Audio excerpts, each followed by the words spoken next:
Hey guys, That Song Review Guy here, and I thought I'd do a quick video on sort of like a follow-up on the BRIT Awards. They were on last night, and I thought I'd give a little commentary on what I thought of them. Well, first off, I think compared to, I know that the host, James Corden, said a few days ago that he thought that the previous BRIT Awards were boring.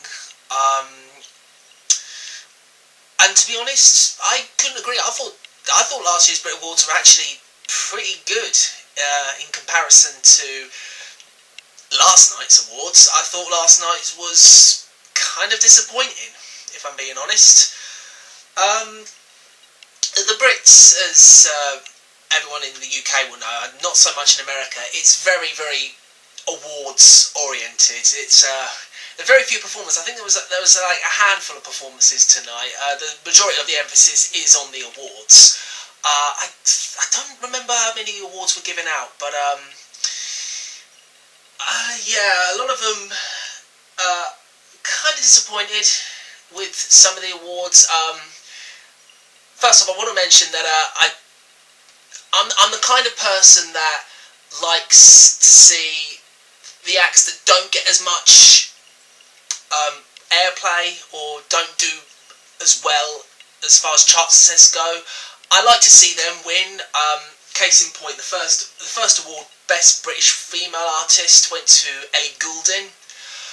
No complaints about that. I mean, she had a pretty damn good 2013, but I would have liked to have seen Birdie win. I'm in love with Birdie's voice, and yeah, I think Ellie Goulding had a bit of a mixed bag for me as far as 2013 goes. I think she started off, in my opinion, I really liked her first couple of songs, Figure Eight, Explosions. I actually really liked How Long Will I Love You, but Burn and what was it? I Need Your Love with Calvin Harris. Yeah, those are the songs that that did pretty damn well in comparison to the other three, and it's the same dance pop crap that always gets to the top of the charts that I was kind of disappointed about. Oh, sorry. First off, it opened with a performance from the Arctic Monkeys, and I'm going to be honest, never been a big fan of the Arctic Monkeys. I wasn't really a big fan of their. Well, I wouldn't say I didn't like it. It was an okay album, AM, but it just sounded kind of the same in tone, and I don't know. You need to be able to mix it up every now and then, and I didn't warm to the album, and I don't know whether that's because I've never been a big fan of the Monkees. Not even when they first came out, didn't warm to them that much. I will say though that their performance was a hell of a lot better than Katy Perry's. She was up after Ellie Goulding won her award. She performed Dark Horse, and it made me laugh afterwards when she presented an award when James Corden said that described her performance as quite incredible.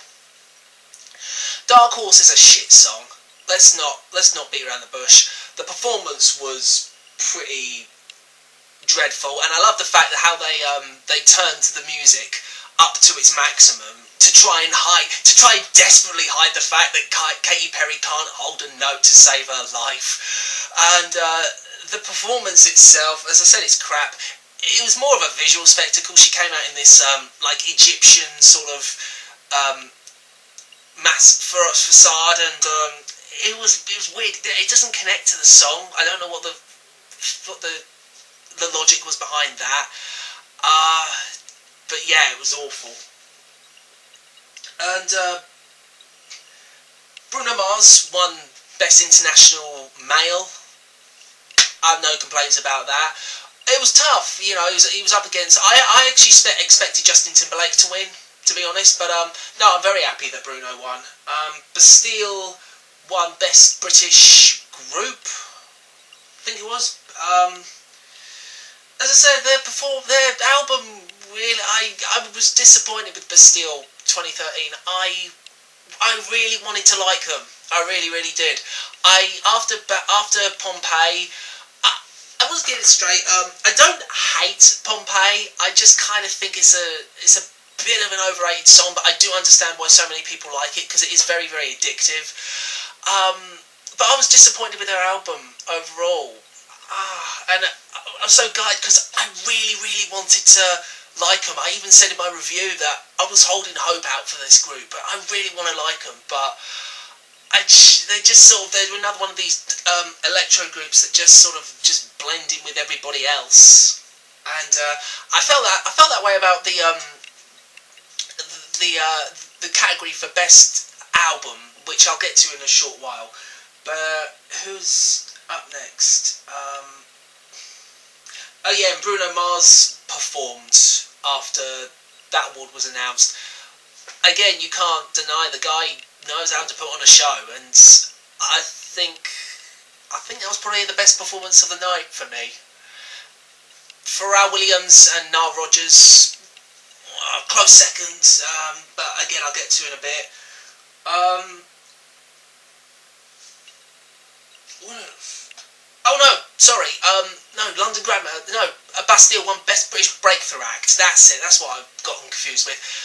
London Grammar should have won. Love that album. As far as I'm concerned, they got screwed.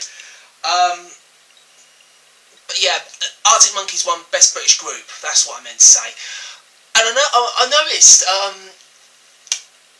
I really, really struggled to get behind the nominations as far as the group's concerned, because not one nomination for the 1975. What's up with that? You know, I don't know if they've pissed off, but I don't know whether it's because they've judged it completely on chart success, but I really loved that album. I really liked it, and I loved the 1975.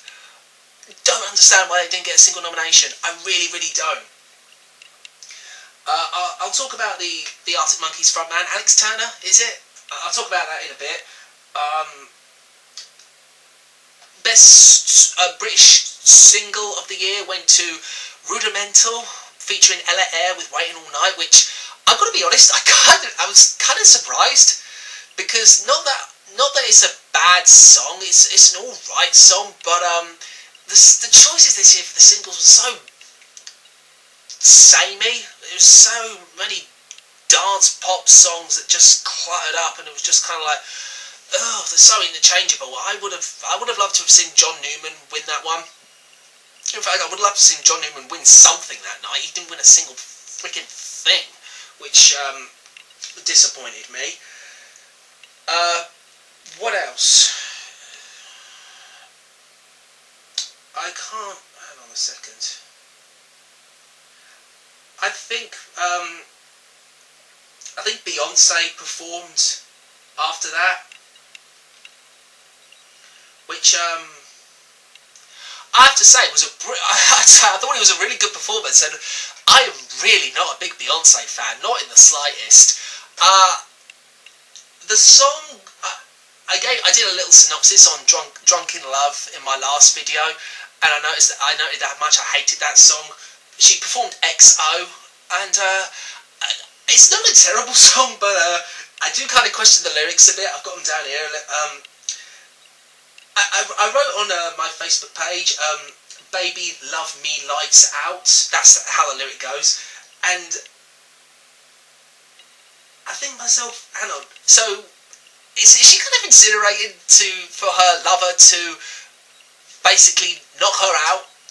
Love Me Lights Out, because Lights Out would insinuate that she wants this guy to basically knock her out. So is this song supporting like battery? I don't know. But also, Love You Like XO. What does that mean? I don't get it. Love me like X. I know XO means kiss hug. So love me like kiss hug.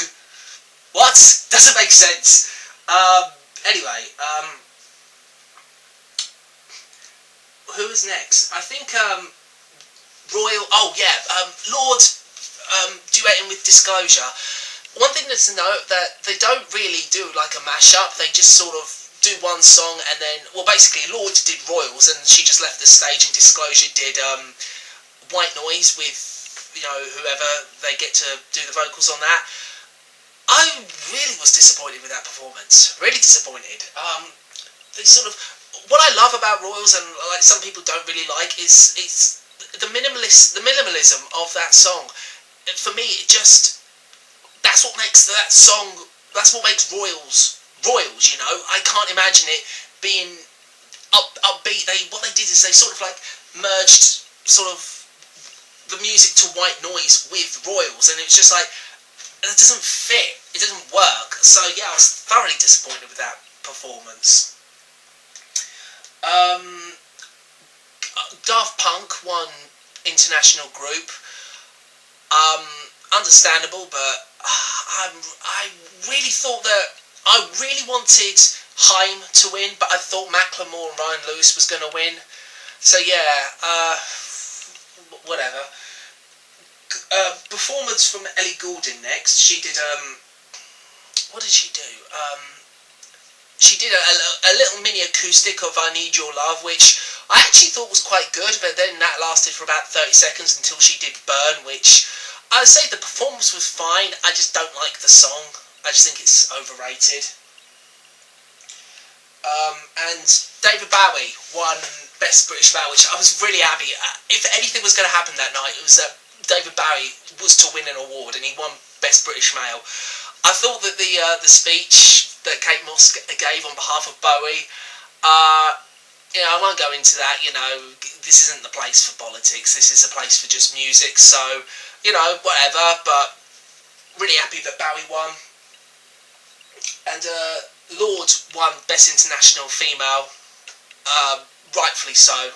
Absolutely deserved. And a new category was Best British. Best Music Video, won by One Direction, who also won an award for global success. That's the second year running. I mean, funny, music video was voted by people on Twitter, so you know they're not exactly Twitter isn't exactly known for being great judges of of music videos quality. You know that song.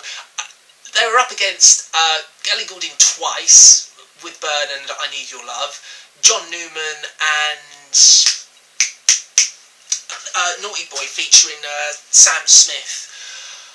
I think they chose those videos based on the amount of views they got on YouTube. So you know, obviously none of those videos are really worth a cop. So it's really a nothing award. Bastille Rudimental performed next, and as much as I was disappointed, as much as I sort of like, I've already said that I'm disappointed that Bastille didn't get me as much as I wanted them to. I just have to say I thought the performance was actually really good. The crossover with Rudimental, they did Bastille. They started off with Pompeii, and they sort of like segued into Waiting All Night. They didn't do a mashup. I thought the performance was actually quite solid. You know, I can't deny that. I thought it was really good. And finally, the best album went to the Arctic Monkeys. Overall, I was really disappointed with the choices for that award, because you got Arctic Monkeys, who ended up winning. You got David Bowie, which you know. It's a far cry from his 70s work, but I prefer that album over Arctic Monkeys, and that may just be like personal preference. But the other three, you had Disclosure, Rudimental, and Bastille, three acts that are basically the same, do the same sort of music. They're basically interchangeable with one another. And I sat there and I thought to myself, you know, there was such a heavy emphasis on the groups. I thought to myself, well, did John Newman not deserve to be nominated? What about Tom Odell? You know, I didn't particularly think the album was anything great, but it would have made more sense if he won the Critics' Choice last year. It would have made more sense if he was nominated for Best Album. And someone else, Jake Bugg, no. And again, the 1975. Where was their nomination? They couldn't do Best British. They weren't a big breakthrough in the 2013. They seem to be doing pretty damn well from last check. You know, they've recently came off doing some shows in America. They've got a huge following worldwide, and yet nothing. Oh well. And finally was Pharrell Williams and Nile Rodgers did a little mashup. They did the Get Lucky. They did a Chic song. Can't remember. I'm not going to sit here thinking about it. I'll be here all day. And they ended it on Happy, which again on Facebook I said would have been cool to see some Minions. I just love that song so much. I really do. It's corny as fuck. I'll admit it. Some of the lyrics don't make sense, but Christ, with the year we had for 2013 as far as music goes, Happy is a huge breath of fresh air. I really enjoyed that song. So yeah, substandard BRIT Awards this year. Best performance. I'd go Bruno Mars. Worst performance, Katy Perry. It wasn't even gonna. It was hands down. Katy Perry was always going to be the worst performer. But yeah, that's my long rambling, incoherent commentary, reaction towards the BRIT Awards last night. Don't worry, next video is going to be a lot more structured. It's going to be better scripted. I should be getting my best of 2013 list, best top 10 songs of 2013 list, either the end of this month or perhaps early March. I don't know when. It's taken a little bit of time, but yeah, I'll see you guys later. Until then, take care.